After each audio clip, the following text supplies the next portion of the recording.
नमस्कार विद्यार्थियों, श्रीमती मोहरी देवी तापड़िया कन्या महाविद्यालय जसवंतगढ़ के यूट्यूब चैनल पर एक बार पुनः आपका हार्दिक स्वागत और अभिनंदन है।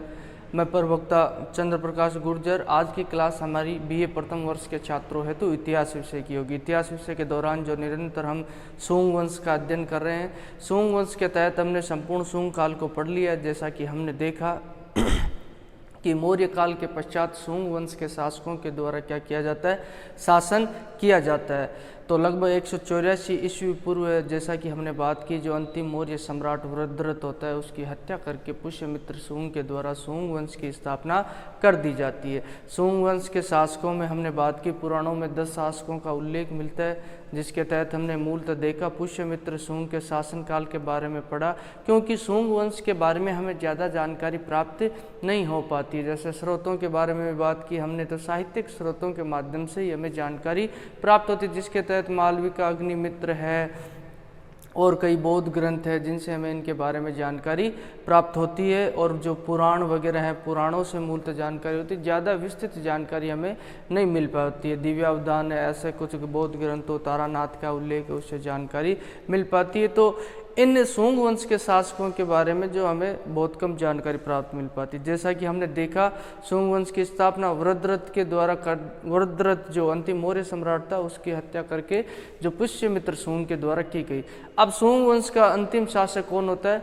देवभूत होता है, जिसकी हत्या किसके द्वारा कर दी जाती है? जो सुशर्मा के द्वारा कर दी जाती है, वासुदेव कोन के द्वारा कर दी जाती है। जो अंतिम सुंग वंश का शासक होता है वह कौन होता है? देवभूत होता है, देवभूत। अब इसकी हत्या किसके द्वारा कर दी जाती है? इसकी हत्या जो वासुदेव कोन है इसके द्वारा करते हुए जो सुंग वंश के पश्चात जिस वंश के शासकों के द्वारा शासन किया गया, वह कौन से वंश के शासक थे? कौनव वंश के शासक थे, जिनके द्वारा 72 ईस्वी पूर्व से लेकर 27 ईस्वी पूर्व तक शासन काल किया। अब इस वंश के शासकों के बारे में भी हमें कोई ज़्यादा कुछ जानकारी प्राप्त नहीं हो पाती है। मूलतः ये किस जाति के थे, तो ज़्यादा जानकारी इनके बारे में हमें नहीं मिल पाती है। मूलतः ये ब्राह्मण वंश से संबंधित है, ब्राह्मण जाति से संबंधित है। और इनके शासन काल में भी जो बात की जाए, ब्राह्मण धर्म का पुनरुत्थान हमें देखने को मिलता है। सुंग काल में भी हमें जो ब्राह्मण धर्म का पुनरुत्थान देखने को मिलता है, और उसी द्वारा जो बात की जाए ब्राह्मण धर्म और व्यवस्था को इनके द्वारा सपोर्ट किया जाता है। सुंग काल में एक नोट डाल के आप लिख सकते हो अगर चाहो तो अपनी नोटबुक में, कि मनुस्मृति है, जो मनुस्मृति की रचना कब होती है? मनुस्मृति, ठीक है। ये एक विधि का ग्रंथ है जिसके द्वारा मनु के द्वारा इसकी रचना की जाती है। तो इसकी रचना सुंग काल के दौरान होती है। मनुस्मृति पर लेकर तुम देखो कई बार जो विवाद भी देखने को मिलता है। तो सुंग काल में मनुस्मृति की रचना होती है। तो ये ब्राह्मण धर्म और ब्राह्मण व्यवस्था का पुनरुद्धार और उनका पोषण करने वाला है जो राजवंश रहता है। कौनव वंश की बात की जाए तो वासुदेव कौनव के द्वारा इसकी स्थापना की जाती है। अब इस वंश से संबंधित जो बात की जाए, जानकारी के स्रोत पुराणों के माध्यम से मूलतः देखा जाए तो हमें जानकारी प्राप्त होती है।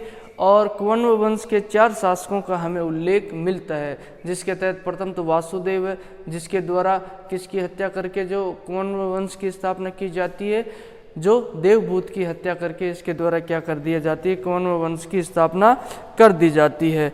और उसके अलावा बात की जाए, अगला शासक कौन है? भूमिमित्र है। और उसके द्वारा बात की जाए अगला शासक नारायण। और अंतिम शासक कौन होता है? सुशर्मा होता है। ये इस वंश का अंतिम शासक होता है। 4 ही शासक मूलतः इस वंश के होते हैं।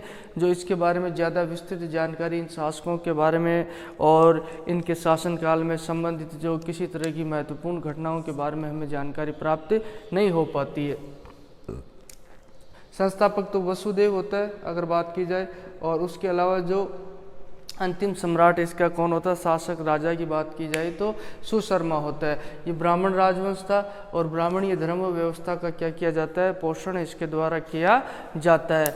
अब इस वंश के पश्चात जो अंतिम शासक सुशर्मा था, इसके पश्चात बात की जाए तो अगला जो राजवंश होता है जिसके द्वारा शासन किया जाता है वो बहुत ही महत्वपूर्ण राजवंश होता है, जिसके बारे में हमें काफ़ी विस्तृत जानकारी भी प्राप्त होती है। और वह राजवंश किस नाम से जाना जाता है? सातवाहन जो वंश के नाम से उसे और आंध्र वंश भी कहा जाता है। ये सातवाहन वंश के शासकों के द्वारा, यानी कि इस वंश कौनव वंश के शासकों का जब शासन समाप्त हो जाता है उसके पश्चात सातवाहन वंश के शासकों के द्वारा शासन किया जाता है। अब इस सातवाहन वंश का संस्थापक कौन होता है? शिमुक नाम का जो व्यक्ति होता है जिसके द्वारा सातवाहन वंश की क्या की जाती है? स्थापना की जाती है।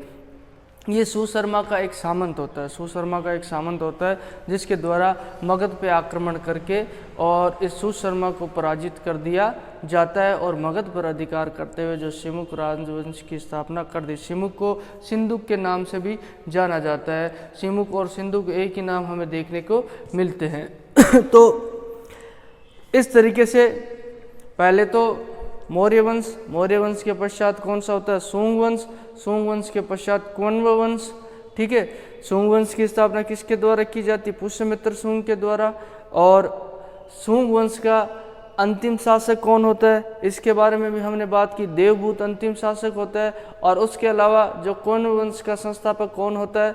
वसुदेव होता है।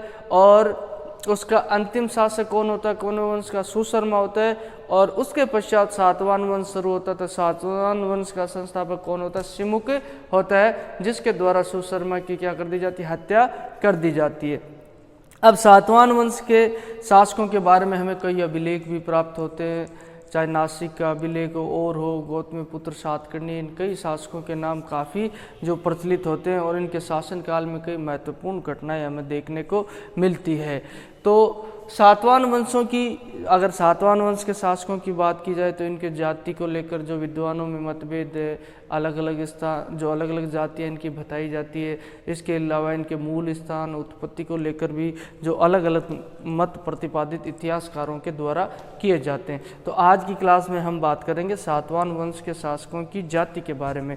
तो जाति के बारे में, ये जाति इनकी विवादास्पद है। किसी के द्वारा तो ब्राह्मण बताया गया, किसी के नागवंशी बताया गया, कोई इसे अनार्य बताता है। तो मूलतः इनकी जाति को लेकर विवाद है और इतिहासकार अभी भी एकमत नहीं है। उनमें बात की जाए मतभेद देखने को मिलता है, जिसके तहत अलग अलग इतिहासकारों के द्वारा, अलग अलग विशेषज्ञों, बुद्धिजीवियों के द्वारा इनकी अलग अलग जाति प्रतिपादित की जाती है। तो मूलतः हम देखते हैं कि इनकी जाति कौन सी होती है। पुराणों की अगर बात की जाए, पुराण है क्योंकि वो पौराणिक काल था, उस समय पुराणों की रचना होती है। तो उसी में हमें जो बात की जाए तत्कालीन घटना, सामाजिक हो, राजनीतिक हो, धार्मिक, उनकी जानकारी मिलती है। और उस वक्त के शासकों का उल्लेख भी हमें पुराणों में मिलता है। जैसा कि हमने देखा, चाहे सोंग वंश के शासकों को देख लो, चाहे कौनव वंश के शासकों को देख लो, इनकी जानकारी हमें पुराणों के माध्यम से मिलती है। तो पुराणों में कई राजाओं का क्रम मिलता है। तो उसी अनुसार जो पुराणों में जो उल्लेख मिलता है उसमें सातवाहनों को क्या कहा गया? सातवाहनों की जाति के बारे में इन्हें आंध्र भृत्य कहा गया है और आंध्र जातीय कहा गया है। इनको आंध्र जातीय कहा गया, इसीलिए जो इस जाति के आधार पर इस वंश को सातवाहन वंश के साथ साथ आंध्र वंश भी कहा जाता है। मूलतः ये आंध्र प्रदेश इनका निवास स्थान, मूल स्थान बताया गया, इसीलिए इनको आंध्र जातीय कहा गया है। पुराणों की बात अलग है। ऐत्रेय ब्राह्मण है वो अलग ही जो बात कहता है। अगर बात की जाए ऐत्रेय ब्राह्मण में जो उल्लेख मिलता है उसमें हमें देखने को मिलता है कि सातवाहन वंश के शासकों को क्या बताया गया? सातवाहन वंश के शासकों को जो अनार्य बताया गया, आर्य जाति से अलग बताया गया, अनार्य बताया गया। तो इसके आधार पे तो ये ब्राह्मण नहीं थे। ऐत्रेय ब्राह्मण कहता है कि ये ब्राह्मण वंश के नहीं थे क्योंकि ये अनार्य थे। और उसके अलावा जो इतिहासकार सोनार व ब्यूलर की बात की जाए, उनके द्वारा जो अलग ही मत प्रतिपादित किया, उनके द्वारा कहा गया, जो नासिक अभिलेख मिलता है उसके विवरण के आधार पर कहा गया। नासिक अभिलेख जो महाराष्ट्र की बात की जाए, उस अभिलेख के आधार पर सातवाहन शासकों को ब्राह्मण बताया गया। किसके द्वारा? सोनार व ब्यूलर के द्वारा। और जो इतिहासकार डॉक्टर D.R. भंडारकर है, काफ़ी प्रसिद्ध इतिहासकार है, डॉक्टर के गोपालाचारी है, इनके द्वारा सातवाहन वंश के शासकों को, उनकी जाति को क्षत्रिय बताया गया। किसके द्वारा? D.R. भंडारकर के द्वारा और डॉक्टर के गोपालाचारी के द्वारा क्षत्रिय बताया गया है। डॉक्टर हेमचंद राय चौधरी, ये भी प्रसिद्ध इतिहासकार है। इनके द्वारा जो अलग मत प्रतिपादित किया, इनके द्वारा क्या मत प्रतिपादित किया जाता है, इनके द्वारा सातवाहन वंश के शासकों के बारे में बताया गया है कि ये जो सातवाहन वंश के शासक है, जो नागवंशीय जो जाति है, नागों व ब्राह्मणों का मिश्रित रक्त वाला कुल है। यानी कि ये जो सातवाहन वंशी शासक होते हैं, ये नाग जाति और ब्राह्मण जाति का मिश्रित जो रक्त है, और उसी का जो कुल इनके द्वारा बताया गया, मिश्रित रक्त वाला कुल किसे बताया गया है, जो इन सातवाहनों को डॉक्टर हेमचंद राय चौधरी के द्वारा। तो ये इनकी जाति के बारे में जो मत प्रतिपादित किए गए हैं। उसके अलावा जो बात की जाए तो इनके मूल स्थान को लेकर भी काफ़ी मतभेद हमें देखने को मिलता है। अलग अलग इतिहासकारों के द्वारा जो अलग अलग मत प्रतिपादित किए गए हैं।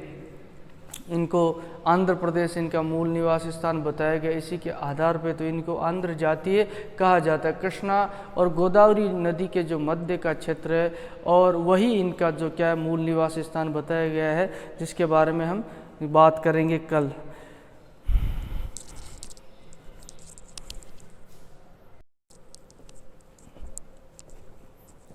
तो विद्यार्थियों, आज की क्लास में अगर बात की जाए तो हमने जो है जो सूंग वंश के पश्चात जो एक तो कोन वंश के शासकों के बारे में उल्लेख किया। कोन वंश के पश्चात अगर बात की जाए जो सातवाहन वंश के शासकों के बारे में उल्लेख किया।